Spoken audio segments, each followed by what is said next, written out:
आज कृषि रक्षा इकाई ब्लॉक हसेरन में किसानों से साक्षात्कार। बताते चलें, आज मैं कृषि रक्षा इकाई ब्लॉक हसेरन में पहुंचा, जहां हमारी बात वहां के प्राप्तिक सहायक कुलदीप सिंह जी से हुई। उन्होंने बताया कि सरकार द्वारा निःशुल्क बीज वितरण किया जा रहा है, जिसमें किसान का फार्मर रजिस्ट्रेशन होना अनिवार्य है। जब मैंने उनसे पूछा कि कई वर्ष पूर्व तहसील में लगी आग से कई मौजा के साक्ष्य जल गए थे, जिससे किसानों के खसरा व खतौनी नहीं निकल रहे, जिससे किसानों को सरकारी सुविधाएं नहीं मिल पा रही। वहीं कुछ किसानों ने आरोप लगाया कि कृषि रक्षा इकाई ब्लॉक हसेरन से मूंगफली के बीज फ्री मिले थे, जिसमें मूंगफली नहीं लगी, जिससे उनका समय, मेहनत और लगाया सभी बर्बाद हो गए। नाराज किसानों ने स्वदेशी बीजों को लेकर उठाए सवाल, तो कई किसानों ने महंगे बीजों की बात की और फसलों का सही मूल्य दिलाने की गुहार लगाई। मैं डॉक्टर आशीष शुक्ला आज उपस्थित हूँ आपकी कृषि रक्षा इकाई हसेरन, जो विकास खंड हसेरन के अंतर्गत आती है। यहाँ पर हम बात करेंगे हमारे कुछ किसानों से। तो भैया, यहाँ पर आप बीज लेने के लिए आए हैं, शुभ नाम क्या है आपका? देवेंद्र सिंह राजपूत। देवेंद्र सिंह राजपूत जी। श्रीमान जी, कहाँ के निवासी है आप? ककरैया नादेव। ककरैया नादेव के निवासी हैं। तो बीज मिल गया आपको? अभी तो आए हैं। अभी आए हैं बीज लेने के लिए, है ना? श्रीमान जी, मुझे ये बताइए कि जैसा कि बीज है ये मिल रहा है, हर साल बीज नया लेना पड़ रहा है आप लोगों को, किसानों को अधिक से अधिक पैसा जो है वो चला जाता है किसमें? बीज लेने खरीदने में।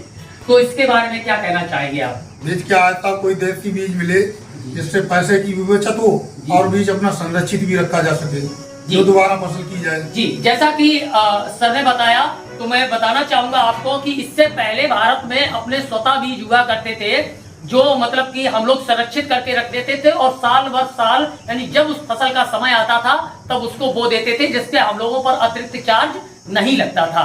आजकल की डेट में अगर देखा जाए तो हम जो बीज लेते हैं वो बीज आपका 400 रुपए किलो, 600 रुपए किलो, 1000 रुपए किलो तक धान की किस्मों के अलग अलग बीज हैं, जो बोने के बाद में अगर कहा जाए जो उत्पादन होता है, उत्पादन का जो मूल्य होता है वो लगभग 1300 से लेकर 1500 रुपए प्रति कुंतल होता है। जबकि किसान ने बीज लिया तो 1000 रुपए प्रति केजी लिया, और वही जब वो अपना बेच रहा है तो वो बिकता है जाकर 1300 रुपए से लेकर के 1500 रुपए में। ठीक है, ये भारत का दुर्भाग्य नहीं तो और क्या है, जो गरीब किसानों के हित में कोई नहीं सोच रहा है। और जहां तक है भैया, जब ये धान बिकती है 1300 से 1500 रुपए प्रति कुंतल में, इसके जस्ट बाद कुछ धान का रेट और होता है, इसके बारे में कुछ कहना चाहिए? अधिकतम हो जाता है 2830। हाँ, अब बताइए मुझे कि भारत का किसान क्या करे जब हम खरीद रहे हैं बीज 1000 रुपए, 600 रुपए, 400 रुपए प्रति केजी,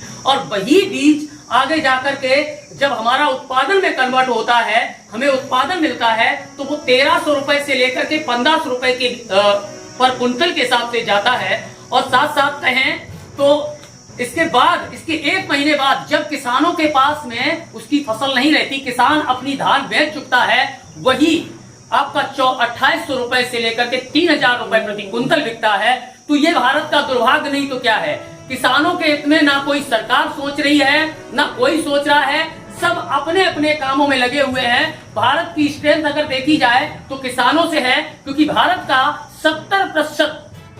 70% भारत की जनसंख्या है वो कृषि पर निर्भर है। और अगर नहीं देखा जा रहा है किसी विभाग को, तो कृषि विभाग ही सबसे पीछे है। ना तो उन्नत बीज मिल पा रहे हैं, ना संरक्षित बीज मिल पा रहे हैं। अभी कुछ दिन पहले एक किसान आए थे, उन्होंने मुझे बताया कि उन्होंने 7 बीघा में मूंगफली की फसल बोई, जो कृषि रक्षा इकाई से उनको बीज मिला था, लेकिन वो 7 बीघा में उनका एक भी मूंगफली का दाना नहीं पड़ा। बताइए, जब बीज टेस्टेड नहीं है, जब पता है कि बीज उत्पादन नहीं देगा, तो किसान की मेहनत का हर्जाना कौन देगा?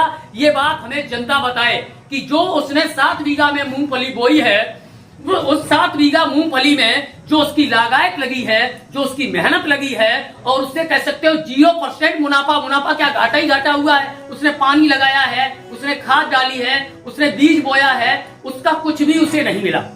तो मैं जनता जनार्दन से केवल यही जानना चाहता हूं कि अगर आवाज उठानी है तो सच के साथ आवाज उठाइए और सच्चाई के लिए लड़िए। हम यही सुझाव देना चाहते हैं, जिसके पास भी ये वीडियो पहुंचता है या जिस व्यक्ति के पास हमारे चैनल के माध्यम से ये वीडियो पहुंचता है, इस वीडियो को आगे बढ़ाएं जिससे किसानों की समस्याएं सरकार तक पहुंच सकें। क्योंकि कुछ जानकारियां ऐसी भी हैं दोस्त, सरकार को भी हम नहीं दे सकते क्योंकि सरकार के पास पूर्णतया जानकारी नहीं पहुंच पा रही है कि हो क्या रहा है। ठीक है, 4 बीघा मूंगफली। दादा आपका शुभ नाम, इधर आ जाइए एक मिनट। मेरा नाम महमूद महेश जी हैं ये महमूदपुर से। जी बताएं श्रीमान। और साहब हमने 4 बीघा मूंगफली पे एक दाना नहीं हुआ था। अब मेरी खाद पानी लगाए और लेबर तो गुजारिश नहीं, यानी घाटा हमने कोई नहीं देखा। बताइए, 4 बीघा मूंगफली दादा ने बोई और 4 बीघा मूंगफली में एक दाना तक मूंगफली का नहीं आया। अगर हाँ बेल बड़ी हुई लेकिन मूंगफली नहीं, मूंगफली में दाना तक नहीं आया। इसका रीजन क्या है भाई? सरकार अगर बीज भेजती है तो टेस्ट करके भेजे जिससे किसानों का नुकसान ना हो। ये अन्नदाता है, किसान को अन्नदाता कहा जाता है। भारत का अगर कहा जाए तो संपूर्ण रूप से भारत अगर निर्भर है किसी पे तो कृषि पे निर्भर है, कृषि पर। खाद लगा है और खाद मिल नहीं रही। और यहाँ अगर दुर्भाग्य की बात की जाए तो दुर्भाग्य ये है कि खाद लेने के लिए जब व्यक्ति जाता है तो उसके पास फार्मर आईडी आवश्यक है, आधार कार्ड आवश्यक है, तब उसे खाद मिलेगी।